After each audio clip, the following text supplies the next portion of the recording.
নানান কারণে সরকারের সাথে রাজনৈতিক দল এবং নাগরিক সমাজে একটা দূরত্ব তৈরি হচ্ছে বোধহয়, যার ফলে এখন তথ্যের গ্যাপ তৈরি হচ্ছে, কথাবার্তা পরিবর্তন হচ্ছে, আমাদেরকেও করতে হচ্ছে। আমার একটি বিষয় মনে পড়ে গেল, আমি যদিও প্রকাশ করি নাই কখনো। আমি 2023 সালে 22 সালের শেষ এবং 23 সালের জানুয়ারি চলে এসেছে, আমি দুবাই গিয়েছিলাম। তো দুবাই গিয়ে স্বাভাবিকভাবেই বাংলাদেশিরা একজন বাংলাদেশি পেলে তো খুব উচ্ছ্বাসিত হয়। ধরেন মান্না ভাইকে টক শোতে দেখে, আন্দোলন সংগ্রামে দেখে, তো গেলে অনেকে একটা ছবি তুলতে আসে, ভাই খোঁজ খবর নিতে আসে, অনেকে একটু দাওয়াত করে। এই আন্তরিকতাটা বা অতিথিয়তাটা তো আমাদের মধ্যে আছে। তো আমি যেখানে গিয়েছি সেখানে সবার একটা ভালোবাসা সমর্থন পেয়েছি, ছোটখাটো ক্রাউড হয়ে গিয়েছিল। এবং মিডল ইস্টের 4টা দেশে আমি গিয়েছিলাম, ওমান, দুবাই, কাতার, সৌদি আরব আর সংযুক্ত আরব আমিরাত। 4টা দেশে গিয়েছিলাম। একটা দেশে ভালোভাবে সফরটা সম্পন্ন করতে পেরেছিলাম, কাতারে প্রথম। দ্বিতীয় এবং তৃতীয় যেখানেই গিয়েছি সেখানে ওই প্রোগ্রামে ঝামেলা করার জন্য, মারামারি করার জন্য, কিংবা প্রোগ্রামে একটা গন্ডগোল পাকানোর জন্য নানান ধরনের একটা তৎপরতা লক্ষ্য করেছি। এবং অনেক ক্ষেত্রে মিডল ইস্টে হয়তো সবাই জানে না, এখানে আমাদের নেতৃবৃন্দ বা আলোচকরা জানে, আমি দেখেছি যে রাস্তা একবার একটা মার্কেটের সামনে গিয়েছিলাম, বাঙালি মার্কেট, অনেক লোক একেবারে ক্রাউড হয়ে গেছে, সড়ক বন্ধ হয়ে গেছিল। একজন পুলিশ আসছে শুধুমাত্র একটা গাড়ি নিয়ে, সমস্ত লোক যার যার মতো ফাঁকা, বিকজ তারা বুঝতে পারছে ক্যামেরা আছে, প্রযুক্তি এতটা ওদের মানে নিয়ন্ত্রিত, এই রাস্তাঘাট কিংবা মার্কেট সবাই কিন্তু পানিশমেন্টের আওতায় চলে আসবে। যাই হোক, পরে ওরা বুঝিয়েছিল যে সে বাংলাদেশের একজন রাইজিং লিডার, তাকে মানুষ ভালোবাসে, পছন্দ করে, এই জন্য এসেছিল। শেষ পর্যন্ত আমাকেও থানায় যাওয়া লাগবে এরকম পরিস্থিতি, তারপর কথা বলে ওরা সেটা বুঝতে পেরেছে। কিন্তু দুবাইয়ে যে ঘটনাটি শিকার হলাম, সেখানে আমার বিরুদ্ধে জঙ্গিবাদের এই কার্যক্রমের সংশ্লিষ্টতার অভিযোগ আনা হলো এবং জঙ্গিবাদের ফাইন্যান্সের সাথে জড়িত, মানে আমার সাথে যারা দেখা করেছে কিংবা এই প্রোগ্রামগুলো অর্গানাইজ করেছে, এইরকম অভিযোগ, যেটা এই গণ অভ্যুত্থানের যারা প্রতিবাদ করেছিল তাদের বিরুদ্ধে যে কনসাল জেনারেল দিয়েছিল। তো মর্তুজা ভাই যেটা বলছিলেন এবং অনেকে বলছেন, তাকে দেশে আনা হয়েছে।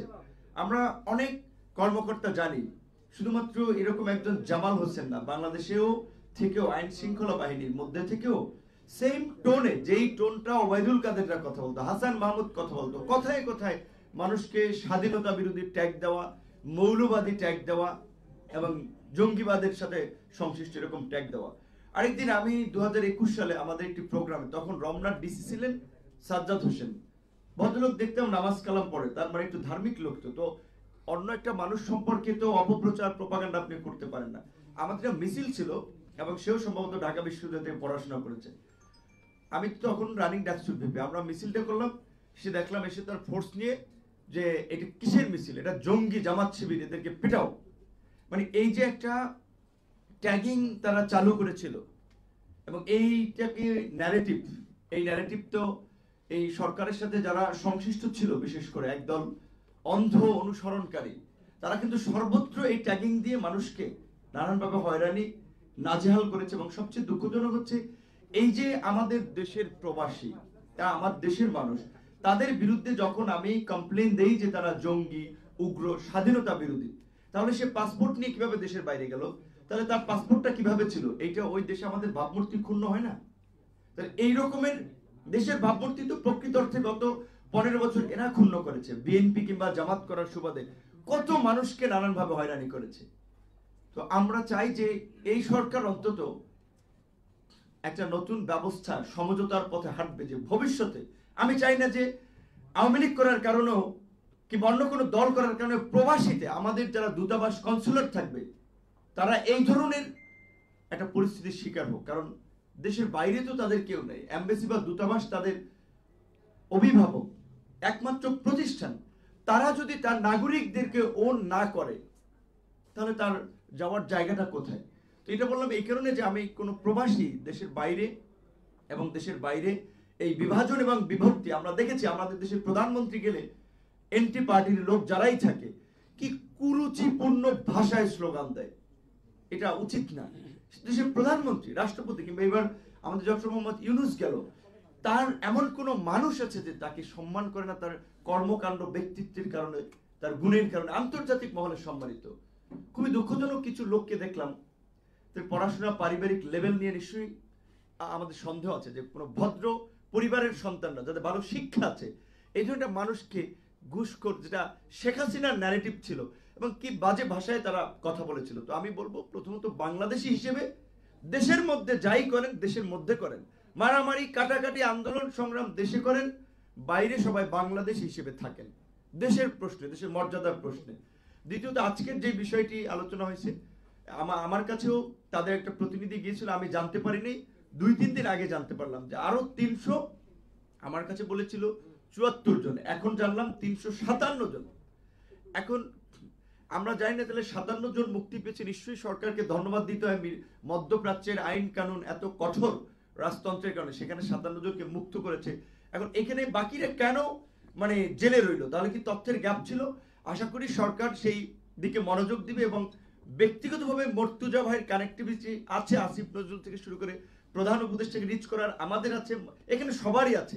কাজে আমরা সবাই আমাদের জায়গা থেকে সেই প্রচেষ্টাটা চালাবো। এবং সবচেয়ে বড় কথা, মর্তুজা ভাইয়ের কথা বলেছি, কথাটা অনেকে হয়তো খেয়াল করে নেই, যে এই প্রবাসীদের অনেকে ওখানে প্রতিষ্ঠিত ব্যবসায়ী ছিলেন, ভালো টাকা পয়সা ছিল, দেশেও তারা পাঠাতেন, তাদের উপরে বিভিন্ন প্রতিষ্ঠান পরিবার নির্ভরশীল ছিল। এখন তারা শূন্য হাতে ফিরে এসেছেন। সুতরাং আমরা যদি এই আন্দোলনের অংশগ্রহণকারীদেরকে দ্বিতীয় মুক্তি সংগ্রামের লড়াকু যোদ্ধা হিসেবে স্বীকৃতি দেই, শহীদদেরকে আমরা স্মরণ করি, আহতদের আমরা স্মরণ করি, তাহলে এখন যারা বেঁচে আছে তাদেরকেও তো আমাদের মানে আমলে নেওয়া দরকার। এই মানুষগুলো যে ক্ষতিগ্রস্ত হয়েছে, জেনে শুনে বিষপান করেছে তারা, যে আমেরিকাতে প্রতিবাদ করা, ইউরোপে প্রতিবাদ করা আর মধ্যপ্রাচ্যে এক না, তারা জেনে শুনে প্রতিবাদ করেছে। এই 357 জন এবং যেই 357 জন আপনার মুক্তি পেয়েছে তাদেরকে আমি মনে করি একটা রাষ্ট্রীয় সংবর্ধনা দেওয়া দরকার, যে এইরকম একটা ঝুঁকি নিয়েছে। এবং অবশ্যই তাদের ক্ষতিপূরণের দাবিতে, যেটা আমি বলছি, মর্তুজার খুবই ভালো রিলেশন, এই মন্ত্রণালয়ের দায়িত্বে আছে প্রবাসী কল্যাণ, বৈদেশিক কর্মসংস্থান আমাদের আছে, তাদের জন্য আমরা সম্মিলিতভাবেও কিছু করতে পারি। একটা চিঠি তাদের পক্ষ থেকে দিলে, মর্তুজা ভাই সেখানে যদি চিঠির ড্রাফট করে, আমরা সবাই স্বাক্ষর করে দিলাম, যাতে তারাও খুব গুরুত্বের সাথে দ্রুত সময় বিবেচনা করে। এবং সর্বশেষ আমার কথা হচ্ছে যে আমাদের প্রবাসী শ্রমিকরা দেশের বাইরে যেতে একটা পাসপোর্ট করা থেকে শুরু করে পদে পদে দালালের আপনার ধান্দাবাজির শিকার হয়। এবং সবচেয়ে বড় কথা হচ্ছে যেখানে 1 থেকে 1.5 লক্ষ টাকায় মালয়েশিয়া কিংবা মধ্যপ্রাচ্যে যেতে পারে, শুধুমাত্র সিন্ডিকেট করার ফলে সেটা 5 থেকে 7 লক্ষ টাকায় গিয়ে পৌঁছায়। এবং বাস্তবতা হচ্ছে এই সিন্ডিকেট সাংবাদিক হিসেবে আশরাফ কায়সার ভাই করে না, মান্না ভাই আমার মতো লোক, আমরা এই সমস্ত এই আদম ব্যবসা আমরা করি না, কিন্তু মন্ত্রীরা করে, এমপিরা করে, সরকারের ঘনিষ্ঠ জনেরা করে। এই আদম ব্যবসায়ী সিন্ডিকেটের আমার মনে হয় যে এখন কবর রচনা করার সময় এসেছে। হাই মানে প্রোফাইলের লোকগুলোতে যুক্ত, কারণ এত কাঁচা টাকা, বাইরে যাবে ডলার নিচ্ছে, পয়সা নিচ্ছে। এমনকি দেশের বাইরেও কোনো সেবা পেতে হলে একটা নির্দিষ্ট সিন্ডিকেট, সালমান এফ রহমানের সাথে ইনভলভ ছিল, মোস্তফা কামাল সাহেব আপনার অর্থমন্ত্রী ছিলেন, তার প্রতিষ্ঠানের সাথে ইনভলভ ছিল। কার প্রতিষ্ঠান নাই? জাতীয় পার্টির মাসুদ সাহেব, যে মালয়েশিয়া সিন্ডিকেটের কথা আসলো।